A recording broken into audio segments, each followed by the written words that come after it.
What you are listening to is real. The participants are not actors.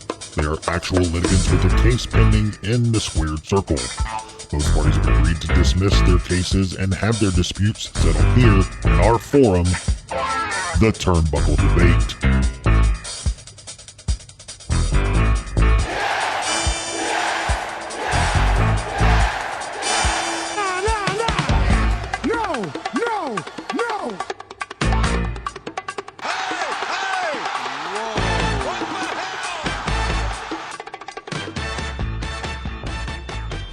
Hey everyone, welcome back to another edition of the Turnbuckle Debate. My name is Sneed. I'm Chad. I am the OG Fig Kid, Thomas Montalto, the staple of the Turnbuckle Debate. And we are joined by our two-time guest, the Fig God, Jordan Wells. What's going on, man? Fig God is back, baby. I am excited to be here as always. So, the first back-to-back guest. I love it, man. I love it. I'm honored. You truly are a god. Hey, man, I do what I can with what I got. A god amongst the Tavern. Yeah. Are you Miro's god? Or are you the one? I'm the entire god. Oh, man. Yeah, we missed one last week. The internet kind of gave us the shaft on that one a little bit. Sneed's internet made the list. It made the list. I mean, it was so bad, man. Like, trying to do the interview when we had Zombie on, I was probably to the point where I could have just thrown my computer out the window. I probably could have just punched a hole in anything that night. You get the interview, you get Zombie on, and then you can't talk to him properly. Oh, dude, I've been friends with the guy for years, and finally get it coordinated to get him on. Yep. What happened? Terrible for you, but you were there for 90% of his part, and you got your part in. Yeah, I looked like this probably most of the time. Frozen. Most of the time. So, well, whatever. But we're back. We have another edition. We have 3 fresh questions, and I think it's probably time. You guys ready to get into it? We're creeping Let's up on a year of this. I know. Yeah, man. 45. This is 45. It's crazy that we've done this as almost as long as the flagship show, man. Yeah. It's crazy. I can't believe it's been a year. Episodes on that, 45 on this one. So because that means I called into the flagship show a year ago, because that was a good couple months before we started this. Oh yeah. Yeah. Wow. Yeah, man. Time flies, man. That's crazy. So, That's awesome. Let's talk some wrestling. You guys ready? Let's do it. All right. All right. So our first topic is: should fans be happy that Big E finally won the world title? Now it was a Money in the Bank cash in that he did on Monday night. And there was some, he alluded to it. Well, I mean, he said he was going to do it, on Twitter. Early in the day, he tweeted about it. He said, "Hey, this is happening." Yeah. What do you guys think? I mean, is that the way it should have been done? Should fans be happy that's the way it was done? I had no problem with him coming out, making a tweet, and showing up. I just didn't like the execution of it. I didn't like that Lashley pretty much dominated him, and then Big E hits him with one move, and it's over. I thought Big E should have come in with the momentum and hit a bunch of moves and had the whole crowd rocking, and then just won it. That was the part that lost to me. I didn't like the actual match part of it. I wish Big E would have had the momentum longer than he did and really built up the crowd. So that part bothered me. But yeah, I mean, Big E deserves it. He's been there for 12 years. Hell yeah, people should be happy. I don't think the WWE's plan of having him tweeting out to get viewers that night worked very well, because they still took a major hit with Monday Night Football coming up. So who knows what's going to happen this week when there's nobody to tweet out that they'll be cashing in the title match. 1-6? It was 1-6. Yeah, 1-6. A 1.67. But see, Tom, you said exactly what you said is why I think fans should not be happy that he has the title. He's been there 12 years. Okay.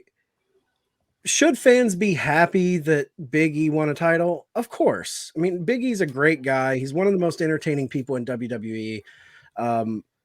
you should definitely be happy for him if you never want WWE to change their tired ass way of booking creative. Like, you should just love it and eat it up and be completely happy with it. But fans should be furious, but the WWE loyalists, they're conditioned to pop for mediocrity and just eat up whatever hotshot booking the Fed gives them. Big E signed a developmental deal 12 years ago, 2009, multiple title runs, one of the, I would say, probably top 3 most successful factions that company's ever seen, tons of great feuds, arguably the most entertaining talent on the roster, and a monumental moment like that, winning your first title, gets hot-shotted to pop a rating. Yeah, Like, I felt forced.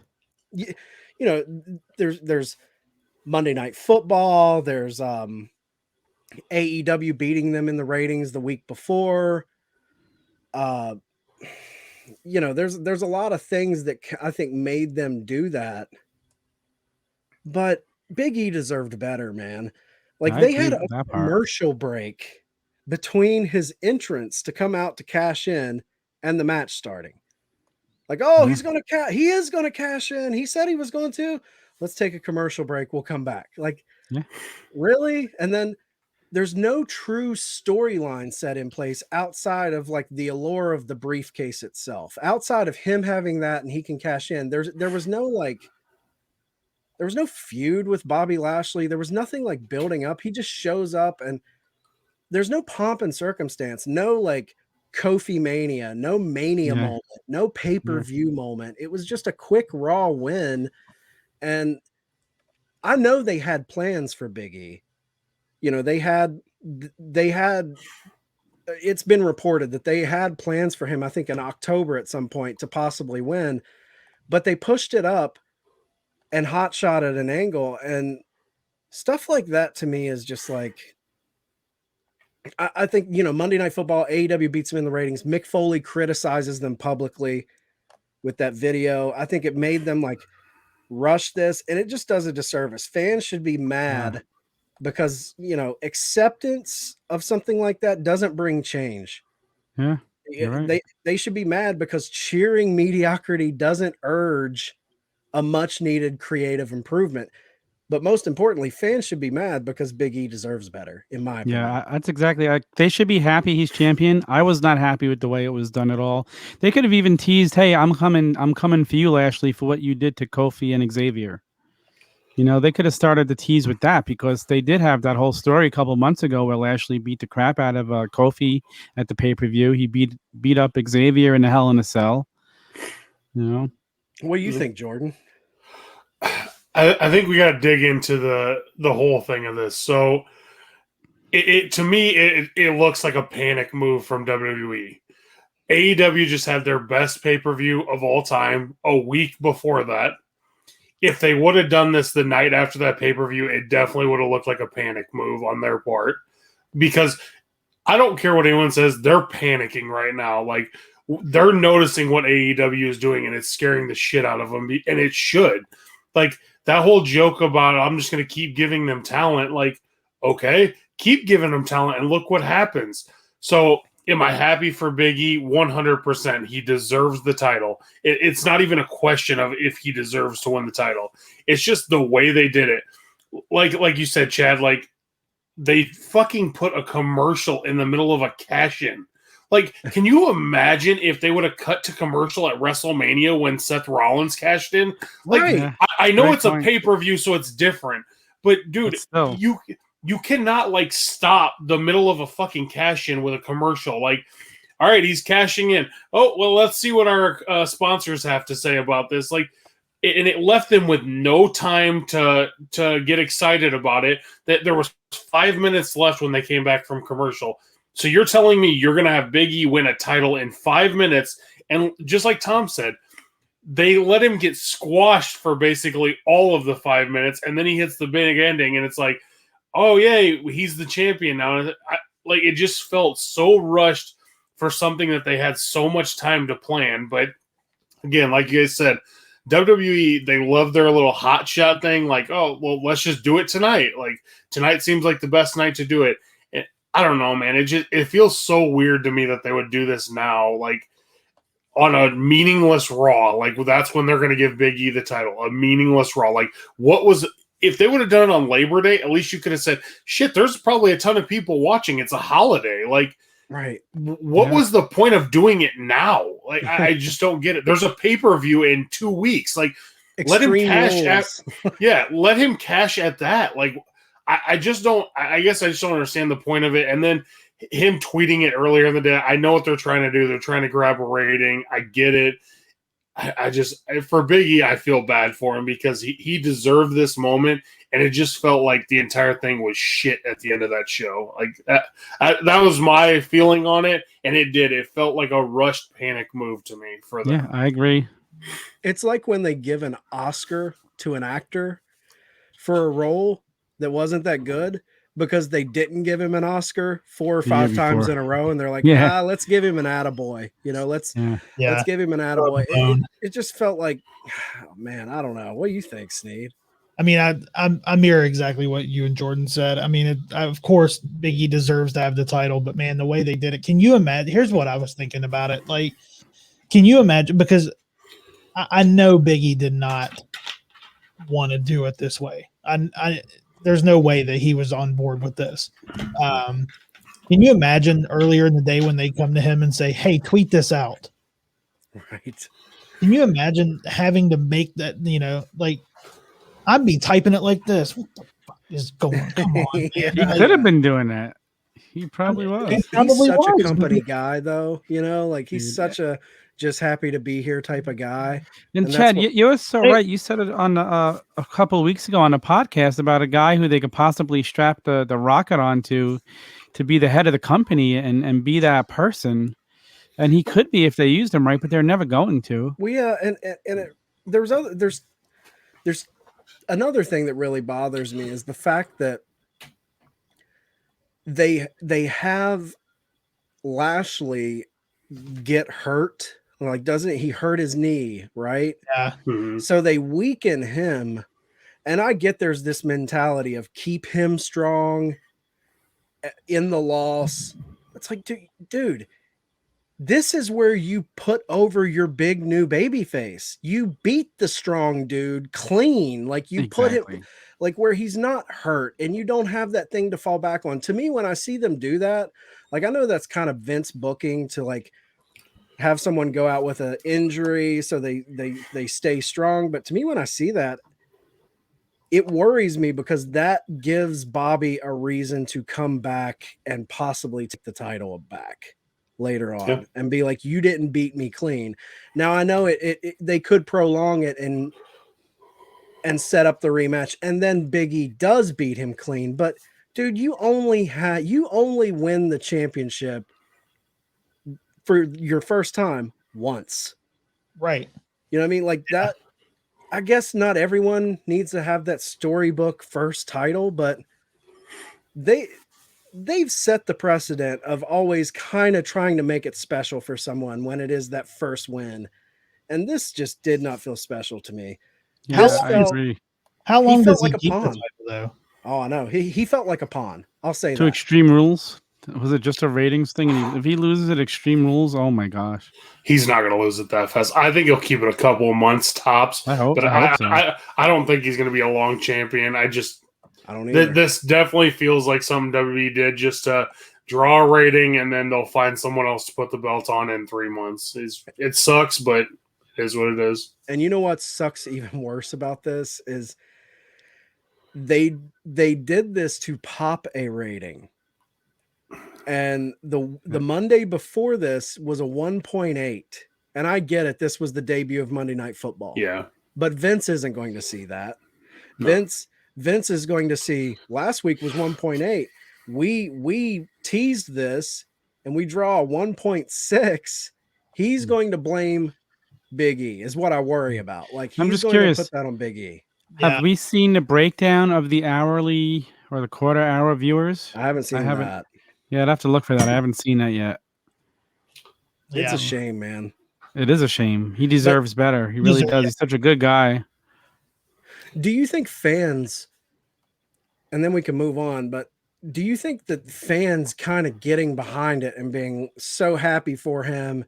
And I hear people kind of like apologizing for it, you know, like making up excuses for why it quote unquote works and why it's a good thing.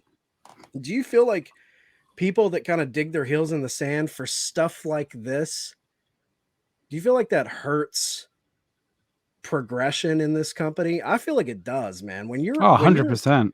when you're debating that this was a good move, I feel like I just feel like it adds fuel to their fire to keep making mistakes like this. I agree. 100%. Yeah. 100%. And that's the problem with WWE. As good as AEW's booking is, that's how bad WWE's is. Like, they do everything right in AEW. Right now, WWE, I don't think there's ever been time in history where they've been as bad at booking everything that they are, other than the Roman storyline. I don't think AEW does everything right. I think, Agreed. but It just feels like it. I mean, I love that company. I love AEW, but the thing is when they fuck up, they listen to their fans. Right. That's true. That they do fuck up. They fucked up before. They've had shitty storylines. They've had things that didn't pay off well. Yeah. And the fans bitch about it and they listen. Like I've seen them do that multiple times. You know, even last week when they did with the Suzuki incident. Yeah, they come out, they bring it onto the story, they make it a thing, they make up for it. 100%. Punk says what it, he breaks down what it was, and then they fix it. Remember the shitty faction with Brandy Rhodes, the Nightmare Collective? Everyone hated. Jesus they got rid of Christ. it. Yep. They fucking canned that shit. Yep. The way the exploding barbed wire death match and the end of that, the way they pivoted off of that, like. They listen, man. Like Miro, when Miro was kind of stuck in that video game thing, and everyone's like, I just want a badass Miro. They listened. Like WWE doesn't do that. That's the issue. It's not that AEW does everything right. They don't. They fuck up like any wrestling company, but they listen to their fan base. You learn, you move on, you make it better, and you try not to make the same mistake again. Right. Yeah. And that's all we could ask for. Yep. Correct it as you go. Yeah, I think that's a good segue into our next topic too. Oh, hold on. That was okay. Oh my God. Back on Elite Farms. Sorry, the farm. I got the window open. The farm. I'm on the farm today, so Crow flew in. Yeah, sorry. Good topic. Good topic for it to fly in on. Yeah. So Jordan, this was your topic. So, is there anyone in AEW that you feel is undeserving of the push that they've gotten, and is there anyone who you hope will be pushed more in the future? Now, I'll defer to you. This is your question. I'll let you go first, Jordan.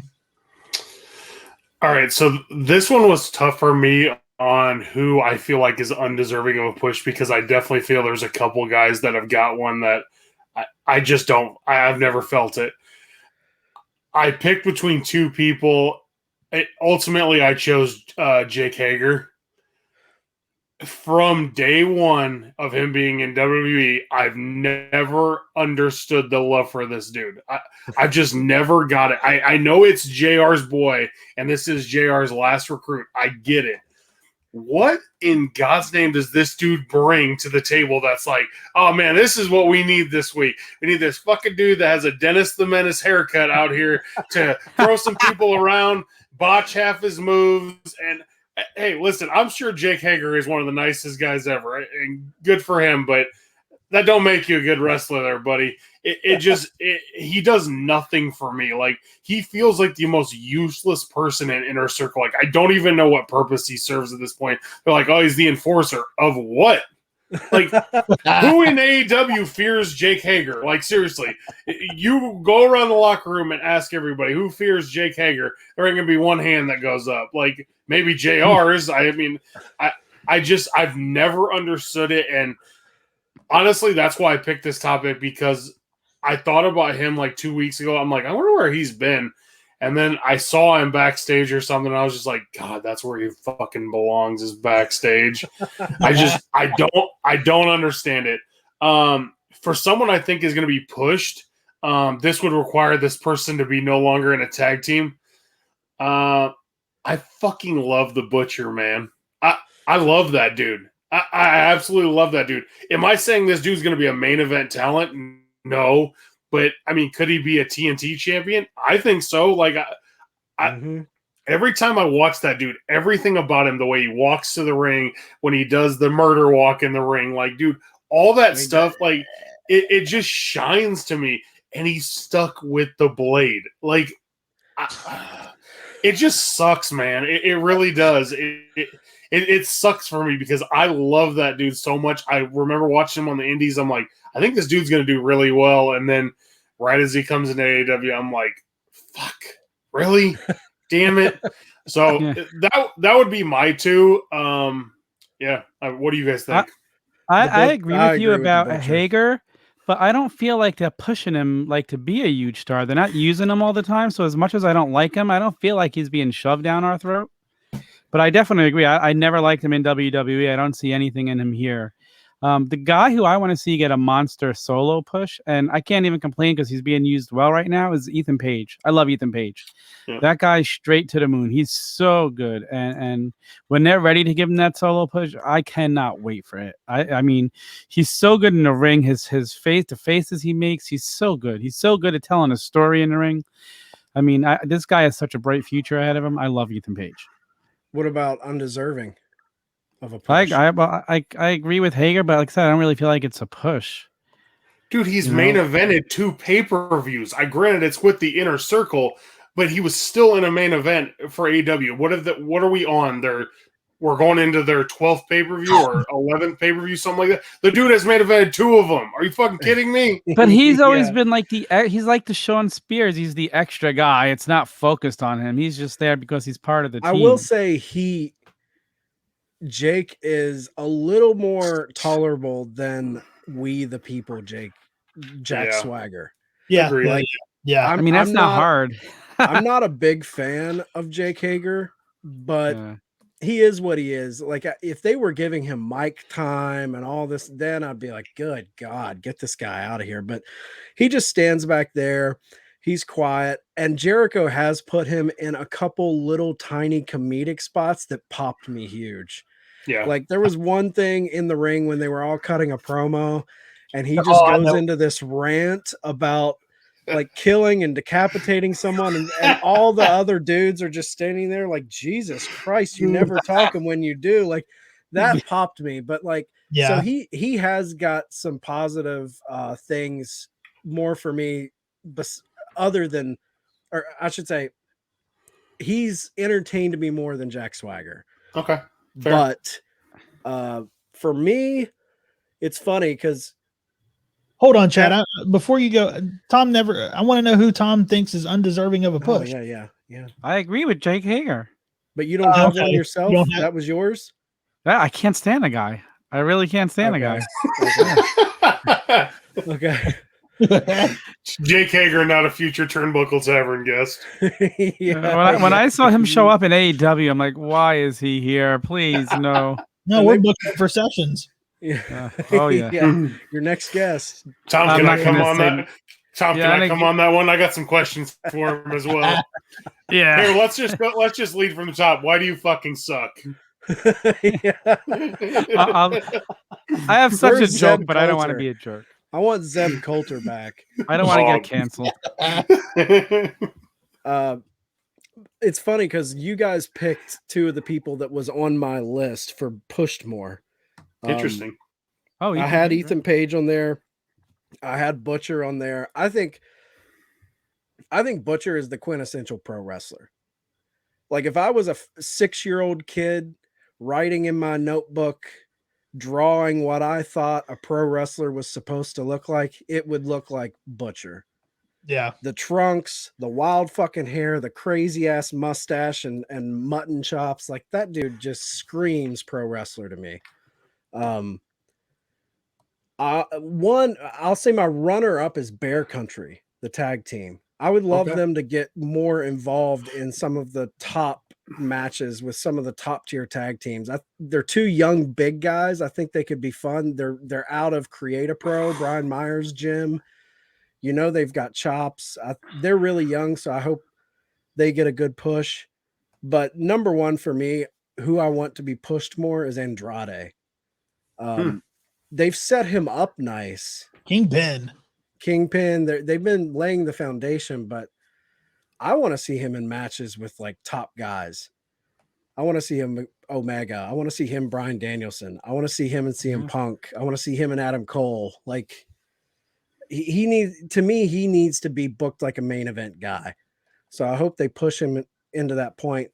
As far as undeserving, number one, without a shadow of a doubt, QT Marshall. Oh, young Anthony just popped. This guy, and I've taken up for him on multiple things, but I just don't understand how you give that guy TV time when you have a roster so loaded. Like it was fine during the pandemic when they weren't stacked and doing things, but to me, like, dude, you got to go back to doing the backstage role.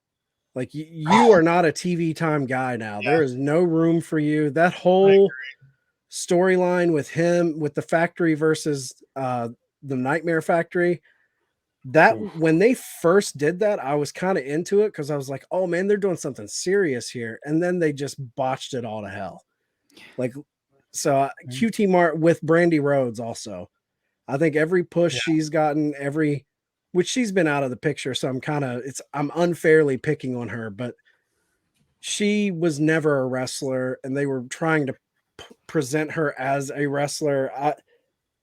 I just never thought she should have been featured like that. So, two of Cody's proteges, his wife and his buddy, QT and Brandy, is who I go with. All right, Sneed, let's hear your thoughts. Yeah, so I'm with Jordan too. Like this was a hard thing to pick who was not undeserving because AEW does such a good job of, listening to what's going on and really having their finger on the pulse of what's hot and what's happening and what's good. But for me, someone that never did it for me that I just didn't think deserved the push that they tried to put on them was Brian Cage. They put the FTW title on him, and for what? Like, what did they do with it? Like, that's such a huge thing to bring Taz back and to bestow the honor of putting the FTW belt on him. Taz puts it on him, and then for what? He does nothing. He's cold. Nothing ever got over in my book. I never cared about what happened. The only time I ever cared, and it's probably because we were there in person, was the match that he had with Adam Page. Yeah, that was a good match. It was a good match, but it was the first match in front of Double or Nothing, in front of a live crowd. Mm-hmm. The energy was there. But as far as him and putting that FTW belt on him, it did nothing. Dude, zero fucking personality. None. Yeah, none. I agree. So that for me, I just don't, and now for him to, especially now that he's come out and said that he doesn't feel like he's been used right. Hey, dude. They put you with Taz and put you in a stable with Taz and gave you the FTW title. Come on. They gave you a huge shot, dude. You had a title match. You won the ladder match that you were the mystery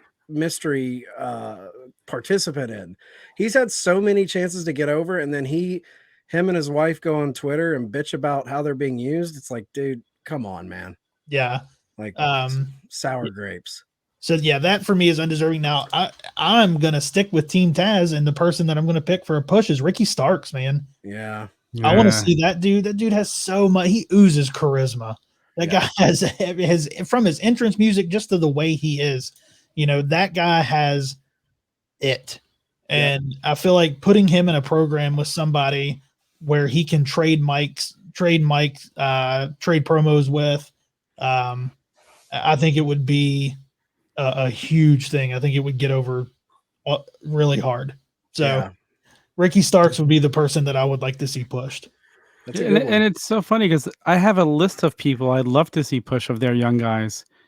And there's less of the list of the people who I think are undeserving of it. But there's so much talent here.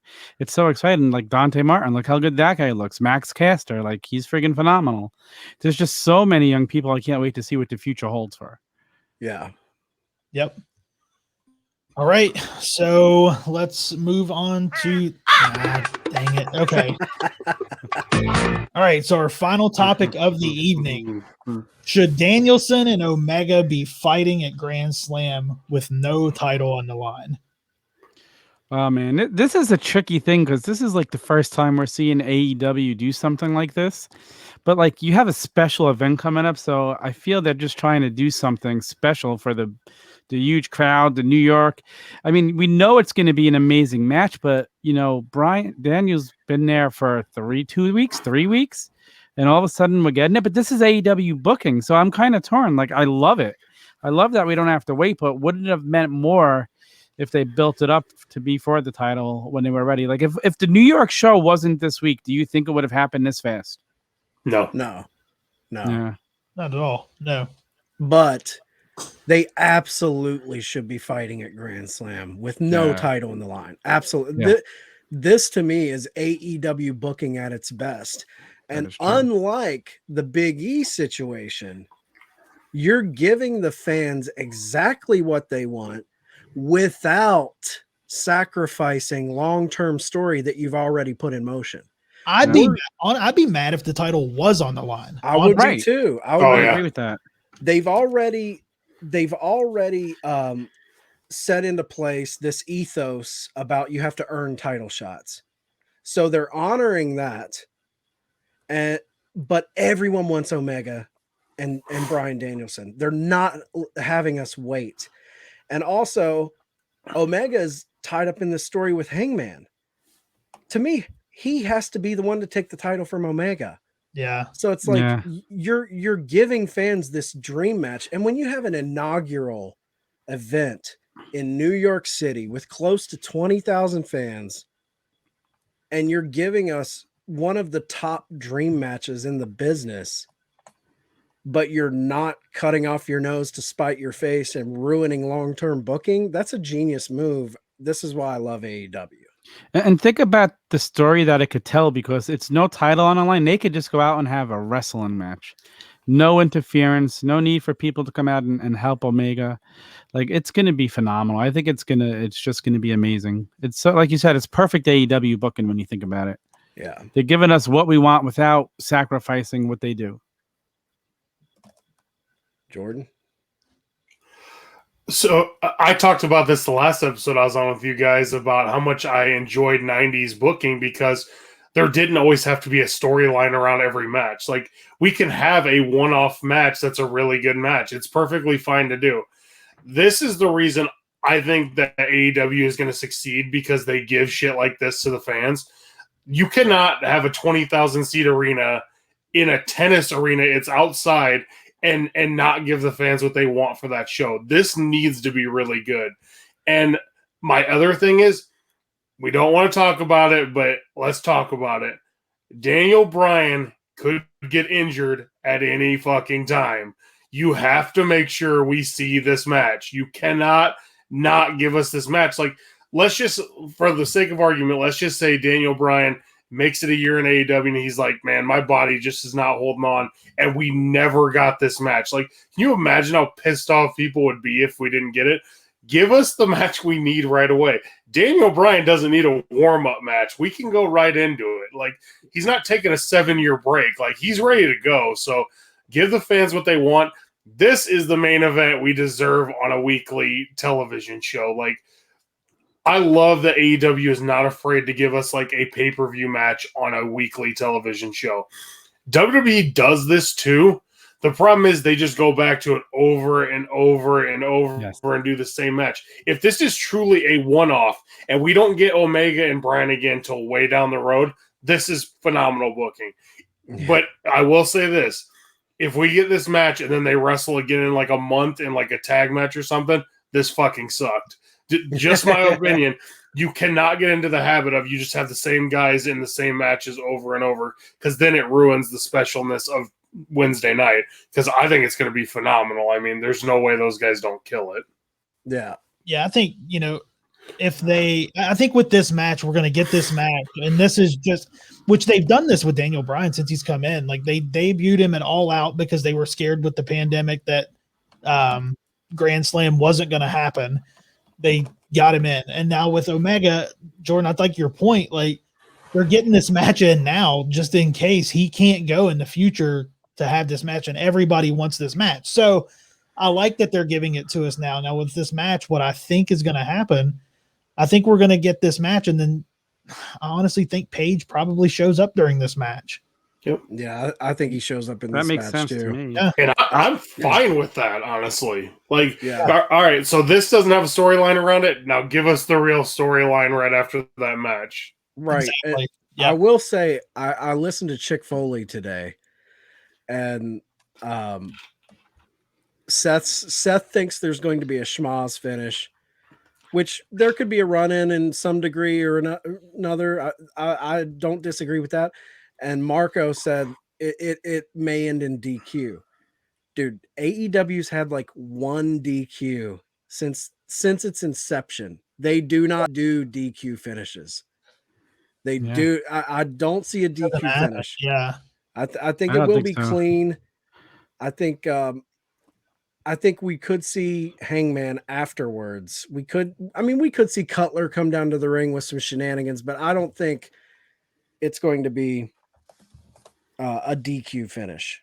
Possibly a schmoz at the end, but at the same time, man, you put these two together for the first time in AEW and you do a schmoz finish, it's kind of like, I don't know if I want to see that. That's not going to happen. That's not going to happen. I don't think it's going to happen either. I think we're going to get a nice, clean, a pure wrestling match. Like, it's going to be off the charts. And like Jordan said, they're giving away a pay-per-view main event. They're giving away a pay-per-view card next week between both shows. Yeah. Like the whole thing is stacked.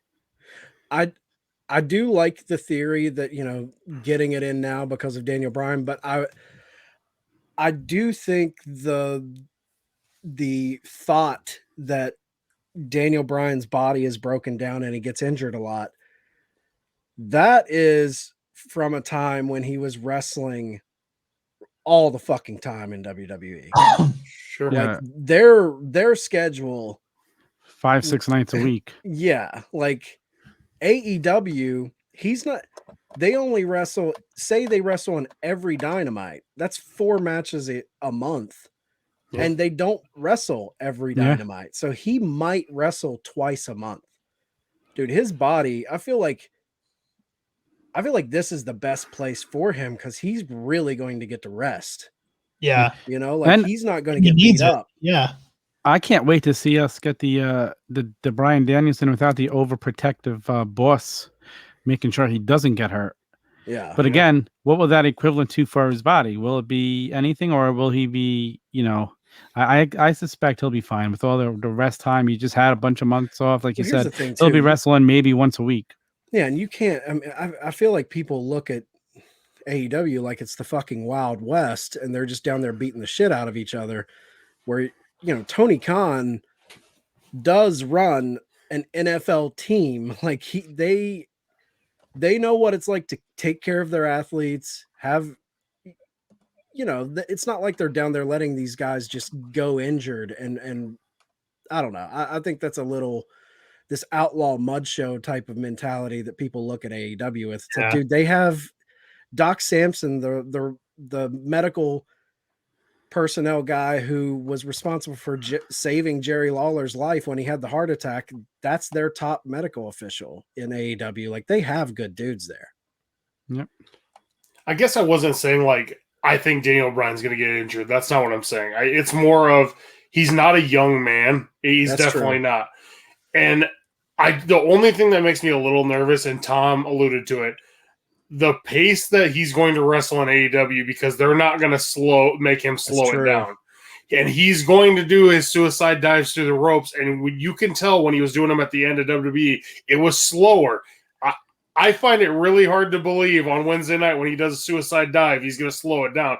Dude, that's Kenny Omega you're wrestling. Like, say what you will, but Omega has never been a bigger deal than he is right now. Like, dude, he's on top of the world right now. I mean, that's the only thing that concerns me a little bit. And I'm glad Tom said that, because the speed he's going to wrestle at in AEW is going to be completely different than what he was doing at the last 2 years in WWE.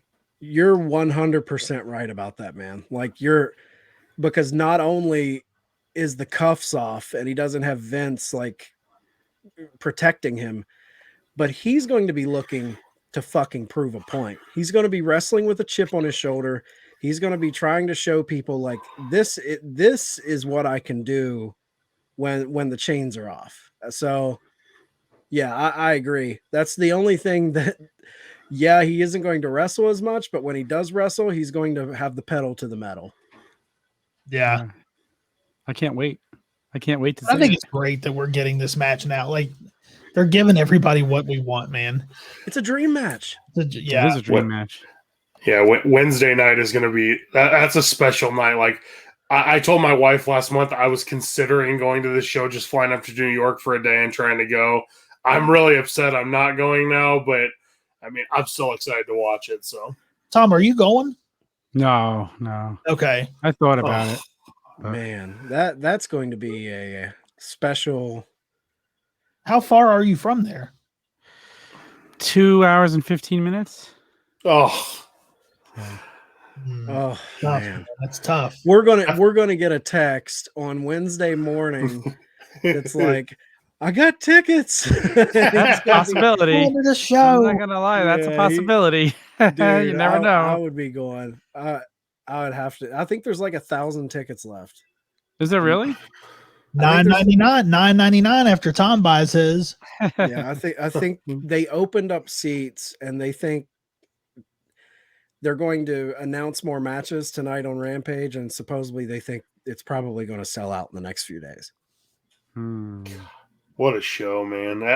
That really is like It's been a long time since I've been excited for a weekly television show. Like, man. And this is Killed a it. whole different debate. I think we may have touched on this last time you were on, Jordan, was like, this right here is why 4 pay-per-views a year is the right thing to do. 100%. Because like if you were just booking Dynamites like Raw and only giving us 4 pay-per-views, then I would be mad. But the fact that you get these, they do not hold back on giving you iconic matches throughout those 4-month gaps or 3-month gaps. Like, you're getting great matches on television. Yeah. It's smart. It's smart.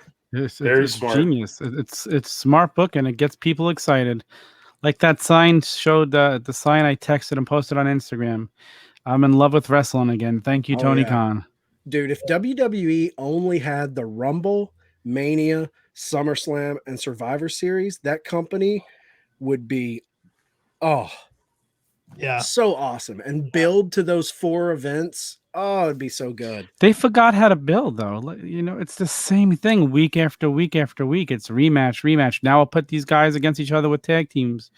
It's just terrible. But like Jordan said, like, you get quality matches. They'll put 2 guys together that Yeah. you're like, awesome, but there's no stakes to it. Yep. And they make them tag up and see if they can coexist, you know, Exactly. and like they do shit like that just takes the heat away from it.